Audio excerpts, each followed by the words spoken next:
The Galactic Academic Exchange Program had operated for approximately 4,000 standard cycles without incident, which in bureaucratic terms meant it had achieved the kind of institutional smugness typically reserved for species who'd figured out faster-than-light travel before discovering fire was useful.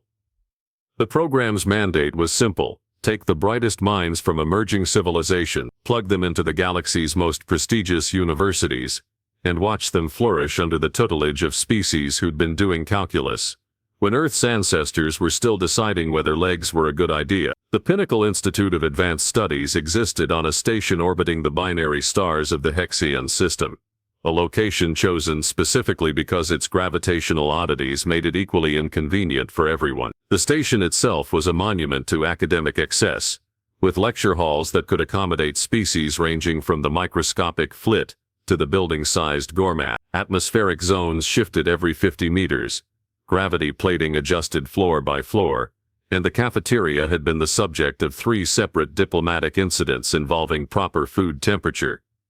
On this particular rotation, the orientation hall hummed with the usual chaos of beginning term. Approximately 200 students from 47 species clustered in their various environmental bubbles, exchanging pleasantries in 17 languages, while the translation matrix worked overtime to prevent anyone from accidentally declaring war. The Venturi floated in their methane spheres, the Braxi huddled in their heated pools, and the Yenix stood perfectly still in a formation that was either alphabetical or possibly a religious ceremony. No one had ever bothered to ask. Professor Helion of the Archival Collective stood at the podium, his crystalline body refracting the binary starlight into patterns that would have given any human an immediate migraine. He'd given this speech 412 times, and each time he managed to make institutional excellence sound like a threat. "You are the selected," he began, his voice resonating through the translation field with the kind of authority that came from being literally made of compressed knowledge.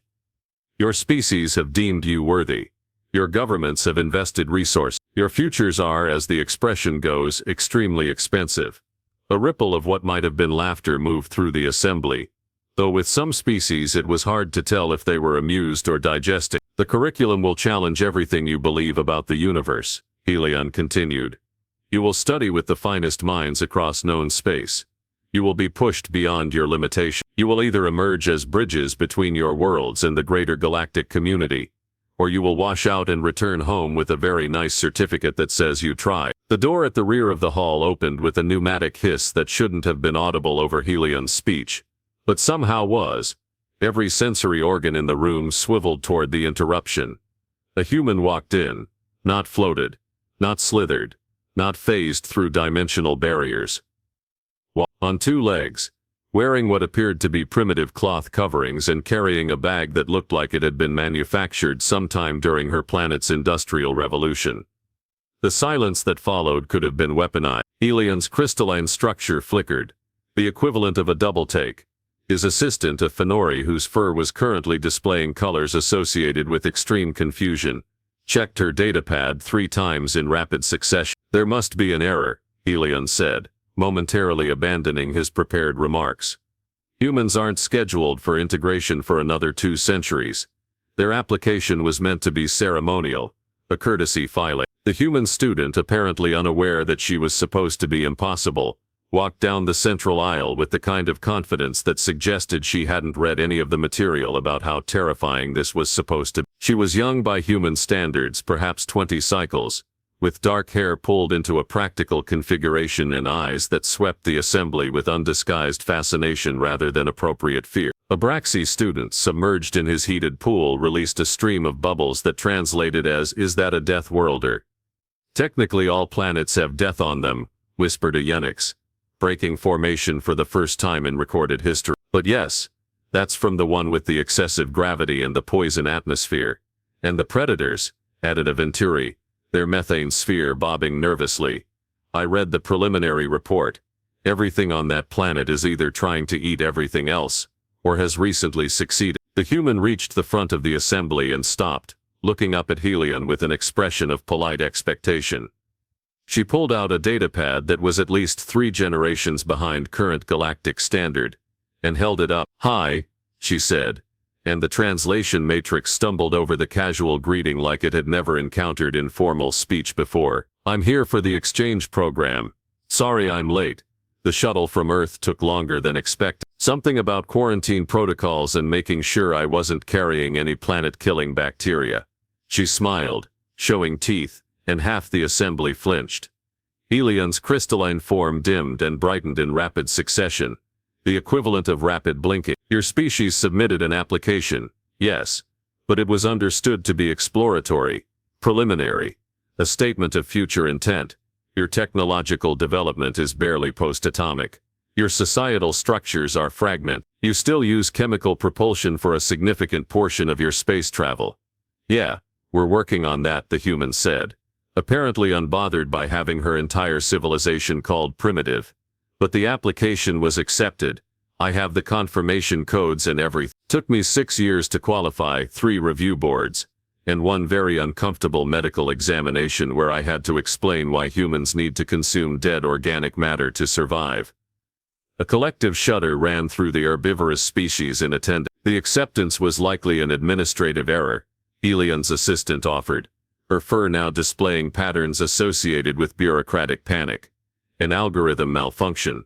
The system probably didn't realize you were serious. Well, I'm here now, the human said, adjusting her primitive bag. Traveled 17 light years in cryosleep, spent my entire planetary savings on the transit fees, and already paid first-term tuition. So unless you're offering refunds, I'm going to go ahead and assume I'm enrolled. The assistant checked her datapad again, then made a sound that didn't translate but conveyed existential dread. The payment cleared, all documentation is technically valid, and per Galactic Academic Accord Section 47, Subsection 12, any student who has successfully paid tuition and arrived before the registration deadline must be admitted unless they pose a direct physical threat to other students. Every eye in the room focused on the human, mentally calculating whether something that showed teeth, when expressing friendliness, qualified as a direct physical threat. The human seemed to sense the attention. I'm not going to hurt anyone. Humans are actually pretty cooperative once you get to know us. We invented the concept of study groups. You also invented the concept of weapons that can sterilize continents, muttered a Venturi. Well, yes, but we mostly don't use those anymore, the human replied with disturbing cheerfulness. We save the sterilizing for medical equipment now. It's called progress. Elian's form solidified into something approximating resignation. 4,000 cycles of smooth operations, and it took one overlooked application to create this situation. He could already feel the report he'd have to file growing longer by the moment. Very well, he said, his voice carrying the weight of someone about to make a decision they'd regret. Welcome to the Pinnacle Institute. You will be assigned to General Studies Cohort 7, Standard Curriculum. We will monitor your progress closely and evaluate whether continued enrollment is appropriate at the end of first term. That's all I'm asking for, the human said. A chance to learn. That's why I came here. She found a seat near the middle of the assembly, squeezing between a Fenori and a Yenix, who both immediately leaned away as if she might explode. She appeared not to notice, pulling out a primitive stylus and actual paper, apparently ready to take notes like some kind of academic barbarian. Elian attempted to resume his prepared speech, but the words felt hollow now. The carefully constructed atmosphere of academic superiority had been punctured by something that shouldn't exist. A human student with valid enrollment and the audacity to think she belonged. In the back of the hall, Abraxi started a betting pool on how long she'd last. The prevailing wisdom gave her 3 days before either the coursework or the environmental differences sent her home. They were about to discover that prevailing wisdom and humans had a historically contentious relationship. The first week of classes proceeded with the kind of careful tension typically reserved for diplomatic negotiations involving species who communicated through pheromones that smelled like insult. The human attended every lecture, took notes on her primitive paper, and asked questions that revealed either genuine curiosity or a complete lack of understanding about how outclassed she was supposed to feel. Physical conditioning was where things got interesting, which in academic settings usually meant someone was about to violate several assumptions about how biology worked. The course was mandatory for all species, taught by Commander Routh, a Dralvian whose species had evolved on a high-gravity world and consequently treated physical excellence like a religion. His teaching philosophy was simple: If you weren't questioning your life choices by the end of class, he wasn't doing his job properly. Today we assess baselines, Roth announced, his forearms crossed in a configuration that suggested judgment was imminent. Endurance running, 5 kilometers on standard gravity setting. This is not a competition. This is merely to establish where you pathetically are, so I can determine how to make you less pathetic. The track circled the athletics dome, gravity set to what was considered universal standard, 0.78 Earth gravities, which accommodated most species without killing anyone. The Venturi had already filed for exemption, citing their gaseous composition. The Gormeth hadn't shown up, because the dome couldn't fit them. Everyone else lined up with expressions ranging from determination to preemptive exhaustion. The human stood among them, wearing what appeared to be specialized cloth coverings designed for physical activity. Several students had already commented on how primitive it looked, compared to their climate-controlled athletic suits. "On your mark," Roth said, his translator giving his voice an edge that suggested he'd been a military commander before becoming an academic sadist. "Begin." The pack moved forward at various speeds. The Fenori bounded with grace, their powerful legs designed for their forest homeworlds. The Braxi moved with surprising speed despite their aquatic origins, their suits keeping them properly moisturized. The Yenix ran in perfect formation because apparently even exercise was a group activity for them. The human started at what appeared to be a conservative pace, her breathing steady and her stride efficient. Several students passed her immediately, and a few exchanged glances that suggested vindication. Of course the primitive couldn't keep up. By kilometer 2, the Fenori started showing signs of fatigue. Their species were sprinters, built for explosive speed rather than sustained effort. By kilometer 3, half the class had dropped to walking pace, their various respiratory systems protesting the extended exertion. The human maintained exactly the same pace she'd started with, her breathing still steady, her stride unchanged. She passed the slowing Fenori without apparent effort. By kilometer 4, only 6 students were still running. The human was one of them, and she looked less tired than she had at the start, as if her body had finally decided to wake up and participate. Roth watched with his 4 eyes narrowed, his translator silent because he had nothing to say that wouldn't sound like disbelief. The human finished first, crossing the line with enough energy remaining that she immediately started walking cool-down laps while the other students collapsed in various configurations of exhaustion. One Yenix had broken formation to lie down, which several witnesses would later describe as spiritually traumatic. "Explain," Roth demanded, stalking over to where the human was stretching muscles that apparently hadn't been challenged. "Your species profile indicates you're from a high-gravity world, but this doesn't explain sustained performance. Most high-gravity species are strong but inefficient. You should have burned out at kilometer 2. The human looked up from touching her toes, which bent in a way that made several observers uncomfortable. "Humans are persistence hunters. We evolved to chase things until they collapsed from exhaustion. Then we'd eat them. Our bodies are basically designed to just keep going. It's not about being fast, it's about being inevitable." A Fenori student who'd been drinking water choked slightly. "You hunted by being annoying." More or less, the human agreed. "We'd pick a target, follow it for hours, or sometimes days, and eventually it would be too tired to run anymore. We've got these great cooling systems. See?" She gestured to her skin. "We sweat. Evaporative cooling. Most predators overheat, but we just keep regulating temperature and moving forward." "That's horrifying," said Abraxi. "That's evolution," the human countered. "Your species adapted to aquatic efficiency. Mine adapted to being the monster in a horror story that never stops chasing you."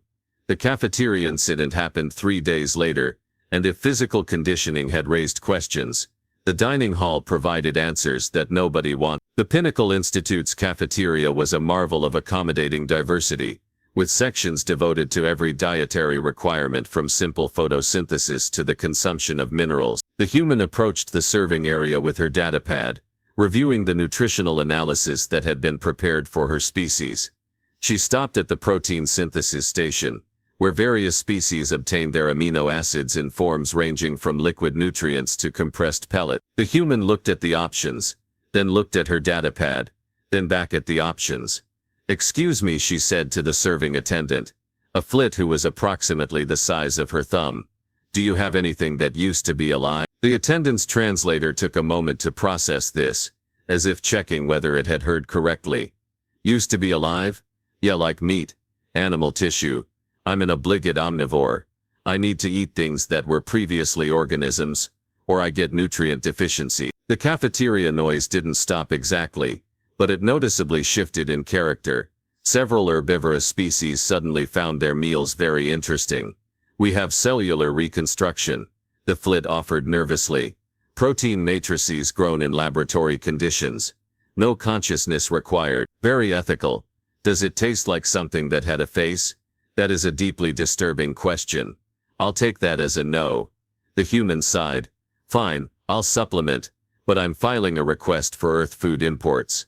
My people have treaties for this kind of thing. She loaded her tray with various items that met her nutritional requirements, if not her cultural preferences, then headed for an empty table. Several students followed at what they clearly considered a safe distance, their academic curiosity apparently stronger than their survival instinct. An archival named Wynne, whose crystalline structure suggested they were from Professor Helion's species, settled at the table first. Your dietary requirements are a matter of some debate in the biology department. The concept of consuming other organisms directly, rather than synthesizing their components, is considered primitive by most civilizations. Primitive maybe, but efficient. The human said, consuming her meal with disturbing efficiency. Humans figured out that eating a diverse range of foods meant we could survive almost anywhere. We're not specialized, we're adaptable. Throw us on almost any planet with organic life and we'll figure out what's edible. What if nothing is edible? Asked a eunuch who joined the gathering. Then we'll figure out how to make it edible. Humans invented cooking, fermentation, and about 40 different ways to make poisonous plants safe to eat. We're very motivated when it comes to the chemistry lab incident occurred during the second week, and it established several new safety protocols that would remain in place for the next 3 centuries. The revelation came during applied physics, which was taught by Professor Hadron, a nethril whose species had evolved in microgravity environments, and consequently treated anything above 0.5 standard gravities as a personal insult from the universe. His teaching methodology involved a lot of demonstrations about how gravity affected different materials, which worked beautifully, until someone decided to demonstrate what gravity had done to humans. The class was discussing planetary adaptation and evolutionary pressure when Hadron pulled up a comparative chart showing homeworld gravities for each species present. The Venturi hailed from a gas giant's upper atmosphere where gravity was negligible. The Venturi evolved on a moon with 0.6 standard. The Braxi came from a water world where buoyancy did most of the work. Even the Dralvians, who everyone considered the high-gravity champions, came from a world that measured 1.2 standard. Then Hadron reached Earth's entry, and his lecturing rhythm stuttered like a computer encountering a divide-by-zero error. This cannot be correct, he said, his translator carrying unusual inflection that suggested actual emotion rather than academic observation. Your homeworld gravity is listed as 0.98 standard. The human looked up from her notes. Yeah, that sounds right. Earth's a pretty dense planet. Standard gravity is calibrated to the median comfortable range for 73% of known sapient species, Hadron explained slowly, as if talking to someone who'd just suffered head trauma. It represents a compromise, a neutral zone. Your planet is nearly at full standard, which means you've been training under resistance your entire life. The class went quiet in the way that preceded either profound understanding or someone fainting. So when you walk around the station, a Fenori student said slowly, working through the math, you're experiencing approximately 20% less gravity than your body expects. Huh, the human said. I just thought I was having a good week. Hadron pulled up a simulation that showed relative strength comparisons adjusted for gravity differential. The human's baseline measurements, which had seemed impressive but not impossible, suddenly rescaled to numbers that made the Dralvian combat instructor look fragile. This explains the endurance running, Roth muttered from where he'd been observing the lecture. He attended other professors' classes, sometimes claiming it was for professional development but mostly because he enjoyed watching students suffer in different contexts. You're not even trying. Your body thinks this is rest mode. To be fair, I am trying, the human protested. I'm just not struggling. There's a difference. Professor Hadron brought up additional data, his academic excitement overriding his usual careful dignity. Your species requires approximately 8 hours of unconsciousness per planetary rotation, correct? For rest and neural maintenance? That's the recommendation, the human confirmed. Though most of us get by on 6, and some people manage on 4 if they hate themselves enough. Most sapient species require between 12 and 16 hours, Hadrin said. Your rest efficiency is approximately double the galactic average, which means you're functionally active twice as long as your classmates. Ayenix made a sound that translated as mathematical distress. You're telling us she's walking around in reduced gravity, operating on half the sleep we need, and her species evolved to chase things until they died from exhaustion? When you phrase it like that, it sounds intimidating, the human said. That is because it is intimidating, several students said simultaneously, which created a brief moment of species unity that would later be cited in a sociology paper about shared existential dread.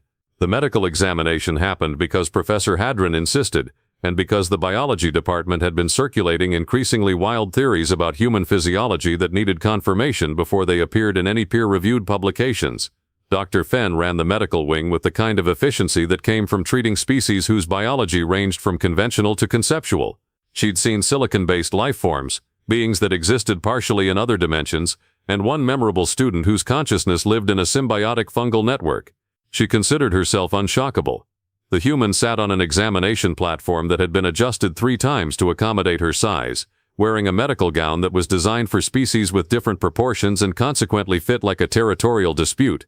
Standard medical scan, Dr. Fenn explained, her 6 manipulator arms preparing various instruments. Non-invasive. We just want to understand your baseline physiology for medical emergency purposes. Sure, the human said. Though I should warn you, human biology is kind of weird. All biology is weird. That's what makes it interesting. The scanner hummed through its cycle, and Dr. Fenn's expression progressed through several stages of professional concern. Your immune system is extraordinarily aggressive. According to these readings, you're currently fighting off approximately 15 different microbial infections. Oh, that's normal, the human said. Humans are in constant low-level biological warfare with our environment. Our immune systems are basically military installations that never demilitarized. This level of immune activity would exhaust most species within days. Yeah, but it also means we can survive in environments that would kill most civilizations. We've got backup systems for our backup systems. 2 kidneys, redundant circulatory pathways, a liver that can regenerate, an immune system that treats everything as a potential threat. We're biologically paranoid. Dr. Fenn pulled up comparative data, her professional composure cracking slightly. Your bone density is 30% higher than species from similar gravity wells. Your muscle fiber composition suggests both power and endurance optimization, which shouldn't be possible in the same system. And your cardiovascular capacity indicates you could maintain high-intensity activity for extended periods without your systems failing. Persistence hunting, the human repeated, as if this explained everything. Which horrifyingly it did. There's something else, Dr. Fenn said, highlighting a particular scan result. Your body has a stress response system that actually enhances performance under threat conditions. Most species experience decreased function during crisis. Your physiology appears to temporarily increase strength, pain tolerance, and reaction speed when threatened. Oh, you mean adrenaline? The human nodded. Yeah, that's our emergency turbo mode. Useful for running away from large predators or, historically, fighting them with rocks we'd sharpened. You fought predators with sharpened rocks. We didn't have many options. Humans aren't naturally armed, so we had to get creative. Eventually we invented so many weapons that we became the apex predator on our entire planet. Dr. Fenn was quiet for a moment, processing this. Your species weaponized creativity because you were individually vulnerable? Pretty much. Turns out intelligence is a really good survival trait when you're otherwise just a weird hairless ape that sweats too much. The research project emerged organically, which in academic settings meant it started as gossip and evolved into formal inquiry. By week 3, approximately 60% of the student body had incorporated observations about human physiology into their coursework. The human had become a walking dissertation topic. A study group formed, though calling it that was generous. It was more like a surveillance operation with academic justification. Students from different disciplines would coordinate their schedules to observe the human during various activities, taking notes on everything from her eating patterns to her problem-solving approaches. The human, for her part, seemed bemused by the attention but ultimately unbothered. She attended her classes, completed her assignments, and occasionally agreed to answer questions about human biology that ranged from scientifically relevant to disturbingly personal. Do humans actually form emotional attachments to other species? Asked Abraxi during one of these informal sessions. Yeah, we'll bond with basically anything, the human confirmed. We've domesticated hundreds of species on our planet. We keep them as companions. Some humans form emotional attachments to plants. There are documented cases of humans becoming emotionally attached to cleaning robots. That seems like a design flaw, or a feature, depending on how you look at it. It means we're predisposed to cooperation across species lines. We see something alive, and our first instinct is usually to befriend it, feed it, or figure out if we can ride it. Ride it. Humans have been putting saddles on other species for thousands of years. If it's big enough to sit on, someone has probably tried to domesticate it for transportation. The academic papers started appearing in departmental draft repositories. Comparative analysis of endurance physiology across sapient species with focus on pursuit predator evolution, gravitational adaptation and its effects on baseline strength metrics, the social implications of interspecies bonding and pack-evolved predators. The human had inadvertently become the most studied subject at the Institute without officially being part of any experiment. The final project for integrated systems analysis arrived with the kind of weight that made students reconsider their life choices and question whether their species really needed galactic-level education.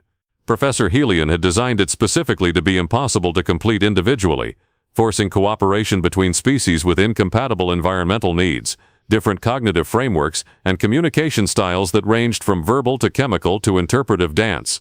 The assignment was deceptively simple: design a functional habitat that could support 3 different species simultaneously, accounting for atmospheric requirements, gravity preferences, nutritional needs, and waste management. Then build a working scale model. Then defend your design against a panel of professors who'd spent decades finding flaws in things. The human ended up partnered with Wynne the Archival and a Fenori named Bennett, whose primary skill seemed to be worrying about things before they became problems. The combination was either brilliantly strategic or cosmically ironic, depending on who was asked. The theoretical framework is straightforward, Wynne said, their crystalline structure refracting light in patterns that indicated intense calculation. We need overlapping environmental zones with transitional buffers. The mathematics are complex but solvable. The engineering is going to be a nightmare, Bennett added, their fur displaying colors associated with preemptive stress. We need materials that can maintain 3 different atmospheric pressures simultaneously without catastrophic failure. The human was sketching something on her primitive paper, her hand moving with the kind of confidence that suggested she either knew exactly what she was doing or had no idea and was compensating with enthusiasm. What if we don't overthink it? She offered, turning the paper around. The sketch showed a design that looked less like sophisticated engineering and more like someone had solved a puzzle by ignoring the rules. That's a cylinder with internal partitions, Wynne observed. That's absurdly simple. Simple usually means structurally sound, the human countered. Look, Wynne needs low humidity and specific light wavelengths. Bennett needs higher oxygen concentration and moderate temperature. I can survive basically anywhere that won't immediately kill me, so we build zones that flow into each other with airlocks, use the cylinder's rotation for artificial gravity variation, and put the shared spaces in the middle at compromised settings. The material science alone would require, Bennett began. Stuff we have in the workshop, the human interrupted. I checked. This isn't a theoretical exercise, it's a practical one. We're not designing the perfect habitat, we're designing one that works with what we've got and can actually be built in 3 weeks. Wynne's structure flickered in a way that suggested recalculating assumptions. Your approach is inelegant. My approach will be finished on time and probably won't explode. Probably? Bennett's fur shifted to alarmed purple. Nothing's certain in engineering, but I'm pretty confident about the not exploding part. The construction phase revealed something the theoretical classes had missed. Humans were terrifyingly practical. While other groups were still refining their mathematical models and running environmental simulations, the human had already started fabricating components. She worked with tools designed for species with different appendage configurations, adapted them when they didn't fit her needs, and maintained a pace that suggested sleep was optional rather than mandatory. Do you ever stop? Bennett asked during hour 14 of a construction session, watching the human weld a seam that required steady hands and apparently infinite patience. I slept 4 hours last night. I'm good for another 6 at least. The human didn't look up from her work, her focus absolute. On Earth we have this saying, sleep when you're dead. It's not healthy but it's effective. Wynne, who didn't sleep at all due to being crystalline and possibly immortal, found this fascinating. Your species operates on perpetual borderline exhaustion. We call it coffee and ambition, but yeah, basically. The theoretical elegance came from Wynne, who calculated load distributions and environmental balances with the kind of precision that came from being made of compressed mathematics. The practical concerns came from Bennett, who identified 17 potential failure points and designed redundancies for each. The actual construction came from the human, who translated theory into reality with the kind of aggressive problem-solving that evolution had refined over millions of years of making tools out of whatever was available. The final model was functional, efficient, and looked nothing like the sophisticated designs other groups had produced. It was industrial, where others were elegant, practical where others were theoretical, and when tested under stress conditions, it was the only one that didn't require emergency shutdown. The presentation happened in the main auditorium, with each group defending their work before a panel of professors whose combined experience spanned several geological epochs. Most groups had prepared elaborate explanations full of technical terminology and theoretical frameworks. The human pointed at their model and said, "It works. We tested it. Here's the data." Professor Helion's crystalline form brightened with what might have been amusement. "Your design lacks sophistication."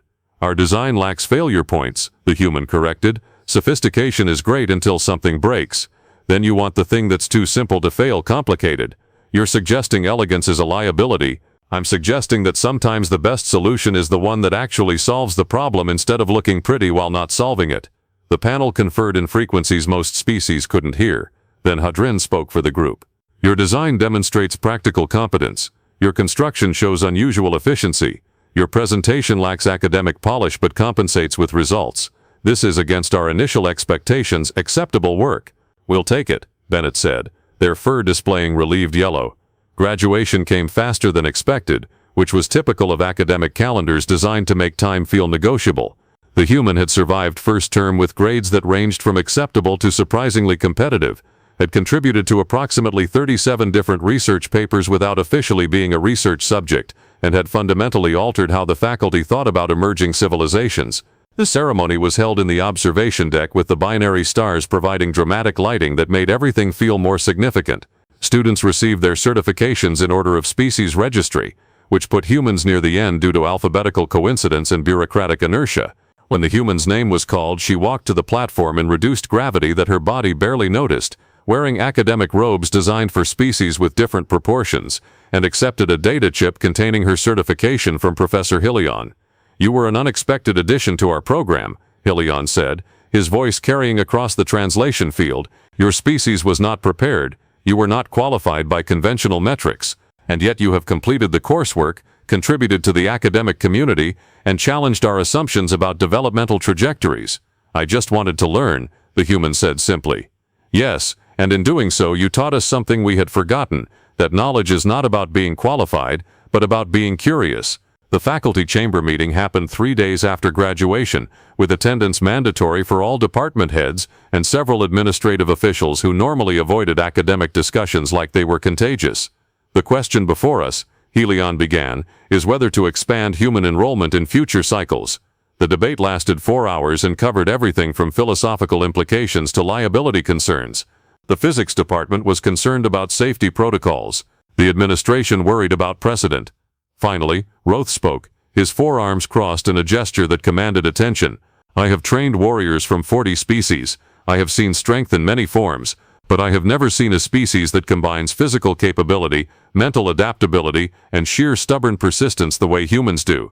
They are not the strongest, they are not the fastest, they are not the smartest, but they are relentless, and that might be more valuable than any single exceptional trait. You're recommending we admit more Deathworlders into an academic environment?" An administrator asked. "I'm recommending we admit more students who want to be here badly enough to challenge our assumptions about who deserves to be here." The vote passed with 73% approval, which in academic politics was practically unanimous. In the station's observation lounge, the human sat with Wynne and Bennett, watching ships depart for various homeworlds. Her transport back to Earth wasn't scheduled for another 2 days. "What will you do now?" Wynne asked. "Go home. Tell everyone what I learned. Probably apply for second term." The human smiled. "There's a lot of universe out there, and I've barely started understanding it." "Your species is going to be trouble," Bennett observed, though their fur displayed fond pink, rather than concerned purple. "Yeah," the human agreed, "but the fun kind of trouble, the kind that asks questions nobody thought to ask, and solves problems by ignoring the rules everyone assumed were mandatory." 4,000 cycles of smooth academic operation ended by one application that should have been ceremonial. The Galactic Atomic Exchange program would never be quite the same, which, depending on perspective, was either a disaster or exactly what it needed. Somewhere in the administrative files, a note was added to humanity's species profile, approved for continued enrollment. Exercise caution. Prone to exceeding expectations through methods that violate conventional academic assumptions, bring adequate supervision, and possibly liability insurance. The human never saw that note. She was too busy planning her next semester, reviewing course catalogs, and wondering whether the advanced engineering program would let her build something that definitely wouldn't explode. Probably.